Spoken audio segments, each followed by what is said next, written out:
자, 오늘 눈길이 머무는 곳이란 제목으로 말씀 증거합니다. 눈길이라는 순 우리말이 있죠. 눈길. 눈길은 눈이 가는 곳, 눈으로 보는 방향을 뜻합니다. 조금 더 직관적으로 생각해 보면 눈에도 길이 있다는 거예요. 눈에도 길이 있다는 의미일 것입니다. 그래서 우리의 눈길이 지나는 곳에 여러 일들이 생기기 마련이에요. 그래서 우리 말에는 눈에 얽힌 표현들이 참 많지요. 우리가 학문이나 어떤 진리에 깨우치게 되었을 때 눈이 뜨였다라 그래요. 눈이 뜨였다. 누군가를 그리워할 때는 눈에 어리다, 눈에 선하다라고 표현하기도 하죠. 어린 자식을 사랑하는 마음 눈에 넣어도 아프지 않다라고 표현을 합니다. 마음에 계속 걸리는 게 있으면 눈에 밟히다. 흥분하고 화가 나면 눈이 뒤집어진다 그래요. 그리고 잘못된 것을 알면서도 모른 척할 때는 눈 감아준다라고 말을 하죠. 곧 우리가 바라보는 눈길 속에 이처럼 많은 일들이 생기는 것입니다. 그래서 우리가 무엇을 바라보며 살고 있는가, 우리 눈길이 어디를 향하고 있나 파악하는 것은 참 중요해요. 그것이 삶의 질서를 바로 세우는 기초가 되는 것입니다.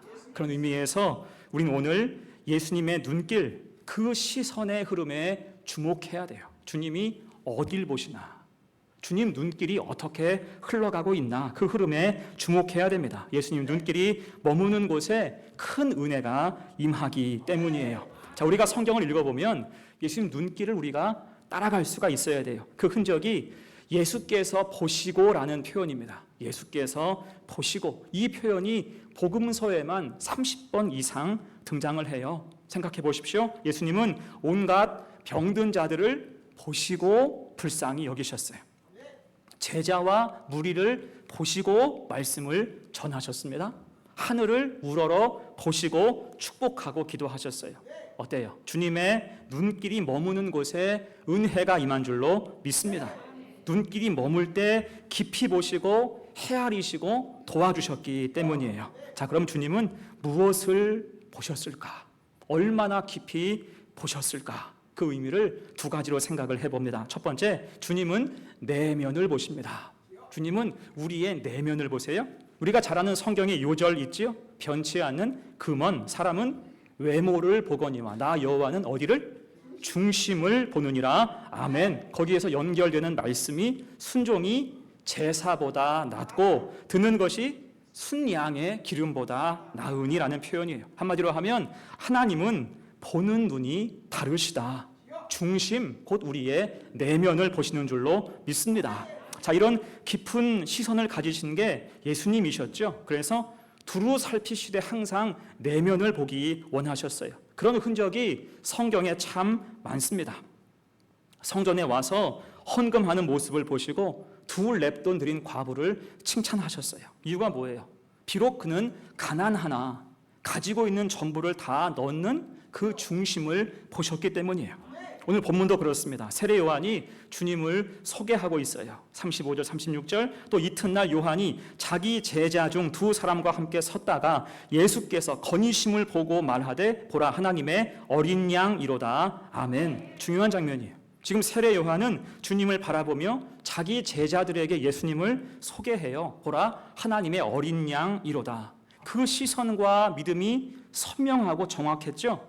자, 그래서 그가 평소 주님을 빗대서 했던 말이 무엇입니까? 나는 굽혀 그의 신발끈을 풀기도 감당하지 못하겠노라. 그는 흥하여야 하겠고 나는 쇠하여야 하리라. 아멘. 평소의 시선이 하나님을 영화롭게 하는 그러한 모습이었습니다. 곧 이런 그의 진실함을 아시기에 주님은 훗날 세례 요한을 평가하기를 어떻게 하셨어요? 마태복음 11장 11절 말씀입니다. 제가 읽을게요. 여자가 낳은 자 중에 세례 요한보다 큰 이가 일어남이 없도다. 아멘. 여자가 낳은 자 중에 세례 요한보다 큰 이가 일어남이 없도다. 주님께서 세례 요한의 중심 내면을 보신 까닭이었습니다. 아무튼 오늘 세례 요한의 소개 후에 두 명의 제자가 주님을 따르게 되었는데 그들이 주님께 묻죠. 38절 보니까 랍비여 어디 계시오니까? 주님을 만나고 주님 소개를 받고 주님께 묻기를 랍비여 어디 계시오니까? 이때 이 질문은 단순한 위치를 묻는 질문이 아니고요. 존재의 의미를 묻는 거예요. 곧 지금껏 자칭 그리스도라 하는 자들이 있었는데 그들과 당신이 무엇이 다릅니까? 라고 묻는 것입니다. 자, 이에 주님께서 하신 답이 무엇입니까? 39절이죠. 와서 보라. 와서 보라. 매우 간단한 답이었지만 그들의 질문 의도에 충실한 답이었어요. 보고 확인하라는 거예요. 와서 보고 확인해보라. 그들 내면의 연약함을 보시고 맞춤으로 하신 답변이었습니다.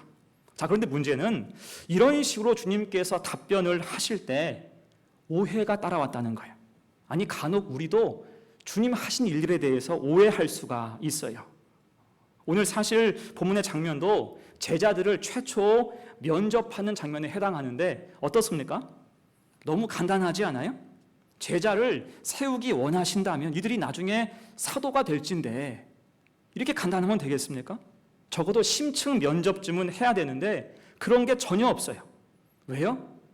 이미 그 속을 다 보셨기 때문에, 내면을 보시는 예수님이시기 때문입니다. 다만 그런 사실을 다른 사람들이 볼 때는 몰라요. 그러니까 주님이 대충 하시나 보다 이런 식으로 보일 수 있다는 거예요. 그래서 행하신 일들에 대해서 당시 사람들은 오해할 수밖에 없었죠. 일례로 주님은 세리장인 삭개오를 축복하셨어요. 이 사람은요, 민족의 고혈을 착취하는 사람이었고 그것도 가장 악랄한 세리장이었습니다. 그런 그를 주님은 말 몇 마디 하신 후에 축복하시면서 이 사람도 아브라함의 자손이미로다라고 선언하셨어요. 그러니까 맥락이 없는 거예요. 맥락이 없이 그냥 말 몇 마디 하고 축복하셨어요. 맥락이 없으니까 사람들이 수군대는 것은 당연했습니다.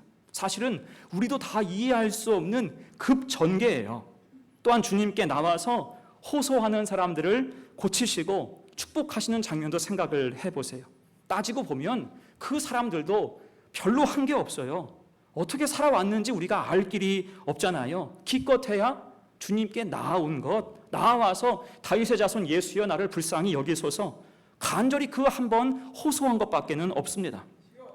그런데도 주님은 그들을 향해서 즉시 사죄와 치유를 선포하셨어요.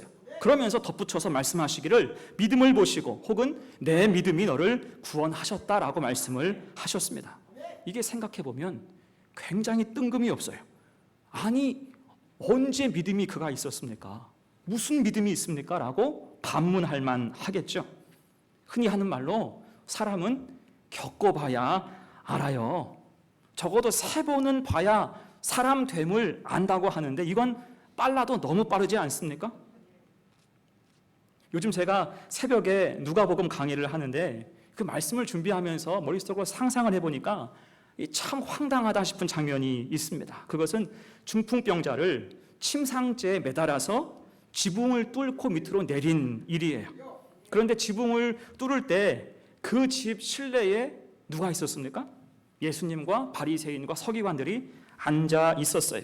근데 갑자기 우당탕탕 하면서 지붕이 막 열리고 환자가 막 내려오는 거예요. 그런데 아무리 그래도 지붕을 통해서 사람 내리는 일이 정상입니까? 특히 허락도 받지 않고 그 일을 했다면 이게 얼마나 무례한 일입니까? 집안에 있는 사람들이 기겁할 일이죠. 온갖 부산물, 진흙, 먼지 다 떨어지고 아무튼 그 속은 아수라장 됐을 거예요. 그러면 호통을 쳐도 무방합니다. 이게 무슨 짓이냐고, 이게 웬 무례냐고 호통 쳐도 괜찮을 문제예요. 그런데 그때 주님께서 하신 말씀이 무엇입니까? 누가복음 5장 20절이에요. 예수께서 그들의 믿음을 보시고 이 사람아 내 죄 사함을 받았느니라. 아멘. 그들의 믿음을 보시고 이 사람아 내 죄 사함을 받았느니라. 어떻습니까? 우리 생각과는 전혀 다른 반응을 하고 있어요. 그때 현장에 있었던 바리새인 서기관도 그랬습니다. 특히 이들은 이미 아수라장이 된 그 속에서 죄 사함을 선언하시는 주님을 보고 굉장히 불쾌했고요, 당황스러워했습니다. 속으로 생각했어요. 아니, 죄를 사한다고? 100번 양보해서 죄 사함을 준다고 해도 여기서 준다고? 거룩한 성전도 아니고 깨끗한 성전도 아니고 이런 누추한 곳, 지붕 깨지고 먼지 날리는 이런 곳에서 죄 사함이 가능하다고? 여러분, 하지만 주님은 그들 속에 있는 믿음만을 보셨고 죄를 사하셨으며 심지어 이제는 다 나았으니 일어나 너의 침상을 가지고 집으로 돌아가라라고 말씀을 하셨습니다. 여러분, 어떻습니까? 일반적으로 우리가 할 수 있는 범위를 아득히 넘어서서 주님은 말씀하시고 생각하시는 거예요. 이유가 뭐예요? 보는 깊이가 전혀 다르고 그 정확도가 다르시기 때문입니다. 이것을 전문 용어로 감찰, 내면을 감찰하시는 주님의 은혜인 줄로 믿습니다. 자, 그러면 이런 장면이 성경에 반복되고 계속 이어지는 이유가 무엇일까요? 그것은 이게 주님이 우리에게 주시는 보편적인 은혜이기 때문이에요. 보편적인 은혜라고요. 여러분, 사람 보면서 주님께서 사람을 따져가면서 이 일을 행하신 게 아니라 이것은 모든 사람에게 하신 보편적인 행위였죠. 보편적인 은혜라는 거예요. 곧 우리도 같은 처지가 될 수 있다는 것입니다. 우리 상황을 아무도 몰라줄 때가 있잖아요. 우리 마음을 몰라줘서 답답하고 억울할 때 오직 주님만 의지하고 바라본다면 주님이 그 믿음의 순간을 놓치지 않으신다, 그러한 뜻입니다. 그러니 연약하면 연약한 대로 상한 심령 그대로 주께 나오라는 거예요. 사람은 몰라요. 사람은 헤아릴 수 없지만 주님은 기꺼이 만나주시고 심령을 위로하신 줄로 믿습니다. 친히 역사하시는 거예요. 그럼 이것이 얼마나 놀라운 은혜입니까? 우리를 위해서, 우리를 구원코자 하시기 위해서 보편적 은혜를 주신 거예요. 여러분, 예전에 TV에서 사랑의 스튜디오라는 프로그램이 있었어요. 기억나세요? 사랑의 스튜디오. 남녀가 나와서 커플이 되는 프로그램이었는데 그때는 어떻게 서로 매칭이 됐습니까? 사랑의 짝대기로 했어요. 사랑의 짝대기 이렇게 딱 하는 거예요. 사랑의 짝대기. 이때 재미가 뭐예요? 서로 엇갈리는 거잖아요. 얘는 나를 좋아하는 난 얘가 좋아. 근데 쟤는 또 내 옆에 있는 애를 좋아해. 서로 엇갈리다가 결국은 매칭되는 커플이 하나도 없게 되는 일들이 있었습니다. 왜일까요? 보는 눈이 서로 다른 거예요. 서로 속마음을 모르기 때문입니다. 여러분, 만약 주님도 눈이 높으시고 구원의 다른 기준을 세우셨다면 여러분, 우리가 구원받을 수 있을까요? 자동 탈락될 수도 있는 거예요. 하지만 주님은 우리의 내면 보시기를 원하십니다. 우리의 내면을 다 보시고 믿음을 보실 때 작은 믿음이라 할지라도 없다고 하지 않으시고 구원의 은혜를 베푸실 작정을 하신 줄로 믿습니다. 이 사실이 여러분 우리에게 위로와 능력되는 거예요. 내가 믿음 없죠. 내가 살아온 삶의 궤적 보면 죄가 가득해. 그런데 주님은 우리를 구원하시기 원하세요. 그래서 작은 믿음이라도 없다 하지 않으시고 그를 통하여서 우리에게 십자가 보혈의 은혜, 구원의 은총을 주신 줄로 믿습니다. 그래서 주님께서 이 땅에 오신 거예요. 마가복음 2장 17절, 오늘 요절 말씀 함께 읽습니다. 시작. 예수께서 들으시고 그들에게 이르시되 건강한 자에게는 의사가 쓸데없고 병든 자에게라야 쓸데 있느니라. 나는 의인을 부르러 온 것이 아니요 죄인을 부르러 왔노라 하시니라. 아멘. 그래서 주님은 중심을 보시고 내면을 보시고 믿음을 찾으시는 것입니다. 그것이 우리에게 소망이며 기회인 줄로 믿습니다. 당연히 그래서 우리는 믿음 가지고 살아야 하는 거예요. 내가 주께 믿음을 드리겠다. 이 마음 가지고 신앙생활 임해야 돼요. 내가 주님께 드릴 게 없어요. 내가 주님께 드릴 게 없어요. 하지만 여러분, 믿음 드리면 되는 거예요. 내가 믿음 드리면 주님께서 보시고 심령을 감찰하시고 내 믿음을 받으시고 나를 축복하시는 줄로 믿습니다. 그래서 힘들고 어려울 때 드릴 것이 없을 때 내가 믿음을 드리리라.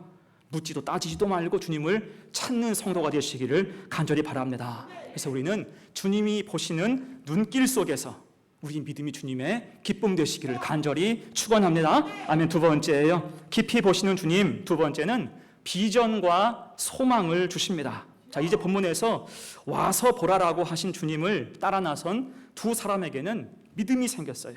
그 중에 한 사람 이름이 안드레지요. 그리고 안드레는 즉시 형제인 베드로에게 주님을 소개하고 주님 앞으로 데리고 갑니다. 그러자 주님이 베드로를 향해서 이렇게 말씀하셨어요. 42절 보세요. 데리고 예수께로 오니 예수께서 보시고 이르시되 내가 요한의 아들 시몬이니 장차 게바라 하리라 하시니라. 게바는 번역하면 베드로라. 아멘. 이 말씀을 조금 더 정확하게 말한다면 게바와 이 베드로는 같은 말이에요. 게바와 베드로는 같은 말이고 동의어입니다. 게바는 현지 언어인 아람어고요. 이 베드로는 그리스어예요. 페트로스, 그리스어. 페트로스가 변해서 나중에 영어 피터가 되는 것입니다. 대신 그 뜻이 중요하죠. 그 뜻은 모두 반석이라는 뜻이에요. 게바, 베드로 모두 반석이라는 뜻입니다. 곧 지금 주님께서는 베드로를 향해서 반석이라고 하고 계시는 거예요. 근데 사실 이 장면도 조금 뜬금없어요. 왜 시몬이라는 이름을 놔두고 하필 반석이라고 하셨을까? 여러분, 시몬은요, 그 이름 뜻이 하나님이 들으셨다라는 뜻이에요. 하나님이 들으셨다. 신앙적이고 전통적인 이름, 좋은 이름이었어요. 그런데 게바, 이 베드로는 흔치 않은 이름입니다. 이 이름을 쓰는 사람이 거의 없었어요. 그도 그럴 것이 이름이 돌멩이면 되겠습니까? 이름이 반석이면 되겠어요? 이것을 쓸 사람이 별로 없었습니다. 그러면 주님께서 이 이름을 왜 주셨을까요? 이 궁금증은 마태복음 16장에 가서 답이 풀리게 되죠.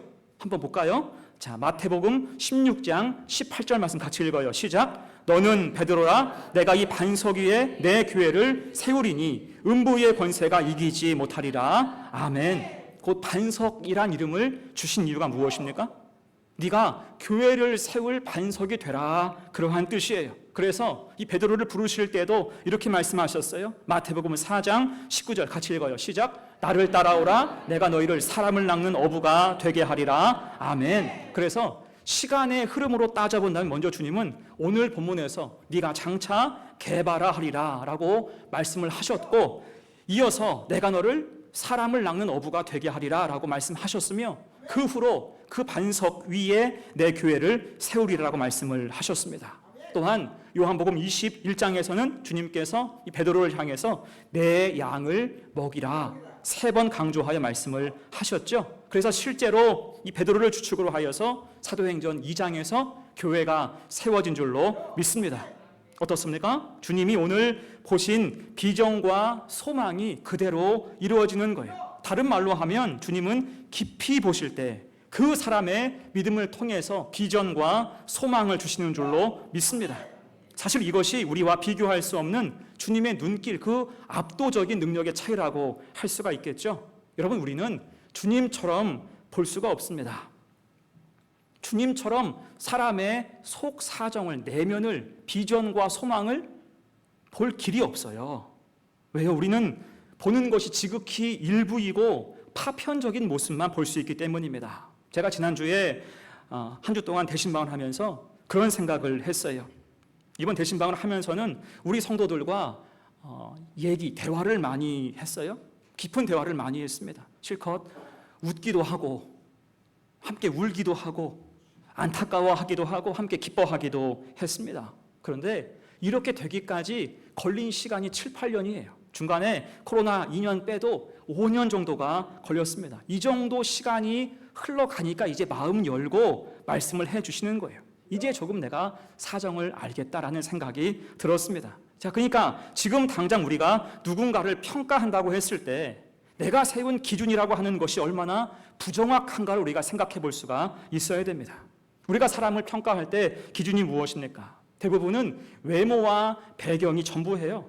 거기다가 조금 대화해 본 것, 거기에다가 조금 내가 듣게 된 어떤 소문들, 또 요즘 같으면 MBTI 뭐 이런 걸 가지고 사람을 추측하기 쉽죠. 그만큼 오차가 많은 거예요. 내가 사람을 제대로 볼 수가 없다라는 것입니다. 자, 그런 식으로 오늘 주님도 베드로를 바라보셨다면 베드로가 과연 좋은 점수를 받을 수가 있었을까요? 탈락하기가 쉽겠죠. 이 베드로는 겉으로 호감 가는 사람이 아니었어요. 거친 뱃사람이었고요. 배움이 짧았고 그 삶의 배경도 별것이 없었습니다. 이것이 베드로에 대한 일반적인 평가 기준이었어요. 그런데 주님께서는 이런 볼품없는 베드로를 달리 보셨어요. 믿음을 깊이 보시는 거예요. 그럴 때 오늘 말씀처럼 장차라는 단어를 붙여서 그를 설명해 주셨습니다. 곧 이 사람이 현재는 볼품이 없을지라도 이 믿음 위에 성령이 임하면 장차 이 사람이 주님의 일을 감당하는 사람을 낚는 어부가 될 수 있을 것이고 장차 이 사람을 통해서 하나님의 교회를 세워나갈 것이다 라는 비전과 소망을 주신 줄로 믿습니다. 그래서 핵심이 무엇입니까? 주님이 이 베드로의 믿음을 통해서 비전과 소망을 보셨다는 거예요. 그러면 어떤 믿음일까요? 베드로는 어떤 믿음이 있을 때 주님께서 그 믿음을 구워보셨을까요? 여러분, 베드로는 형제 안드레가 최초 주님을 소개할 때 기꺼이 주님을 따라 나서는 순수함이 있었어요. 말씀을 듣고 믿음이 생겨 주님 앞에 설 수 있는 순수함이 있었어요. 또한 이 베드로는 자기 배를 주님께 강단으로 빌려드리고 주님 발치에 앉아서 말씀을 듣는 신실함이 있었습니다. 그래서 나중에 내가 말씀에 의지하여 그물을 내리리라고 말한 거예요. 깊은 곳에 그물 던져 순종함으로 드러나게 되지요. 그리고 나서 가득한 물고기를 보면서 자기가 죄인이라고 주님 앞에 고백하는 겸손함이 베드로에게 있었습니다. 그런 믿음 속에서 주님은 그에게 비전과 소망을 보게 되신 거예요. 여러분, 그래서 이렇게 주님이 믿는 자에게 비전과 소망을 주시는 이유가 무엇일까요? 믿는 자에게는요, 크든지 작든지 반드시 비전과 소망을 주십니다. 왜 주실까요? 그것은 방향 없는 믿음 되는 것을 원치 않으시기 때문이에요. 믿음은 반드시 갈 길이 있어야 돼요. 믿음은 반드시 주님의 인도함을 받아야 하는 줄로 믿습니다. 그래서 방향과 목적지를 주기 위해서 비전과 소망을 세워주시는 거예요. 여러분, 그림 그릴 때를 생각해 보세요. 아무리 실력이 좋은 유명한 화가라고 할지라도 밑그림과 스케치는 반드시 합니다. 제가 제일 좋아하는 화가가 17세기 활동한 렘블란트예요. 렘블란트.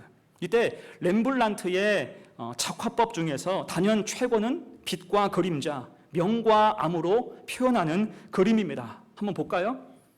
이 다음 그림, 이것은 유명한 탕자의 귀환이라는 그런 그림입니다. 자, 이 그림을 볼 때 어때요? 까맣죠?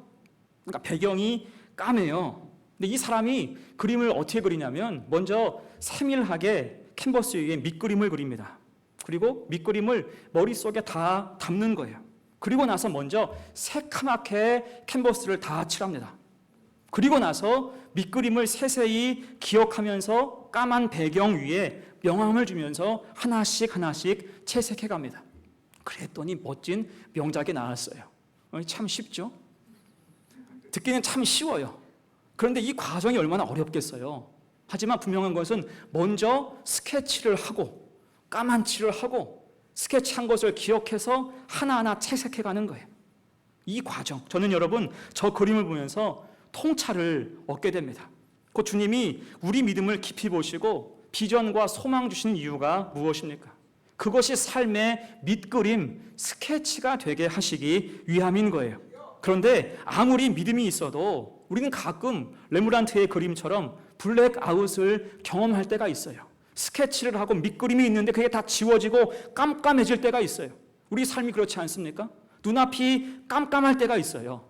하지만 여러분, 그때 할 일이 무엇입니까? 다시 비전과 소망을 기억해서 주님 바라보시기를 바랍니다. 주님의 은혜를 기억하라는 거예요. 그리고 나서 믿음으로 다시 하나씩 채색해 가는 것이 필요합니다. 오늘 베드로가 그랬어요. 그가 오늘 비전과 소망을 받고 아무런 문제 없이 이후에 탄탄대로 인생을 살았을까요? 아니죠. 많은 부침을 겪었습니다. 심지어 주님을 저주하면서까지 관계를 부정했던 적도 있어요. 그때 주님을 배반한 후에 닭이 울었을 때 몸을 피하죠. 나가서 슬피 울었다라고 성경은 기록합니다. 그때가 블랙아웃인 거예요. 깜깜할 때, 절망과 낙심, 눈앞이 온통 깜깜한 것입니다. 하지만 그것이 끝이 아니라 그가 부활하신 주님을 만난 후에 다시 믿음의 길을 가게 된 줄로 믿습니다. 더듬더듬 기억하고 그 깜깜한 현실 속에서 믿음으로 하나씩 채색해가는 것입니다. 그럴 때 결국 하나하나 그림이 되어가는 거예요. 결국 주님이 보신 비전과 소망대로 요한의 아들 시몬은 장차 게바가 되었고요, 물고기 낚는 어부에서 사람 낚는 어부가 되었으며 교회를 세우는 반석 같은 역할을 감당하게 되었습니다. 주님 보시기에 아름다운 그림이 된 거예요. 여러분, 그래서 주님은 우리 믿음 보시고 비전과 소망을 주시는 줄로 믿습니다. 향방 없는 믿음을 원치 않으시기 때문에 반드시 우리에게 크든지 작든지 비전과 소망 주세요. 그것이 우리에게 인생의 밑그림과 스케치인 것입니다. 믿음으로 채색하게 하시는 거예요. 믿음 가지고 채색하라. 물론 가끔 눈앞이 깜깜해집니다. 밑그림이 안 보이고 그저 깜깜할 때가 있어요. 하지만 그때도 주님은 우리와 함께 계시고 밑그림은 변함이 없습니다. 그래서 각인된 은혜를 기억하고 주의 은혜를 다시 붙잡고 나아갈 때 하나하나 채색하면 되는 거예요. 하나하나 채색하고 믿음 지켜 살아갈 때 결국은 아름다운 그림이 완성되는 줄로 믿습니다. 이것이 비전과 소망을 성취하는 방법이에요. 비전과 소망이 내 삶의 밑그림, 가끔 다 지워지고 눈앞이 깜깜해도 주님 붙들고 나아갈 때, 믿음 가지고 채색할 때 아름다운 인생의 그림이 완성되어 간다. 이 사실을 잘 기억해서 우리에게 허락하신 비전과 소망을 결국 이뤄낼 수 있는 우리 성도들 다 되시기를 간절히 축원합니다. 다음에 이제 말씀을 정리하고 마무리합니다. 자, 오늘 주님 눈길이 지나는 곳을 우리가 보았고요. 깊이 보시는 곳을 함께 관찰해 봤습니다. 주님은 결코 허투루 사람을 보지 않으세요. 내면을 보시고 비전과 소망을 보십니다. 자, 그렇게 우리는 주님의 시선 따라서 살아갈 필요가 있어요.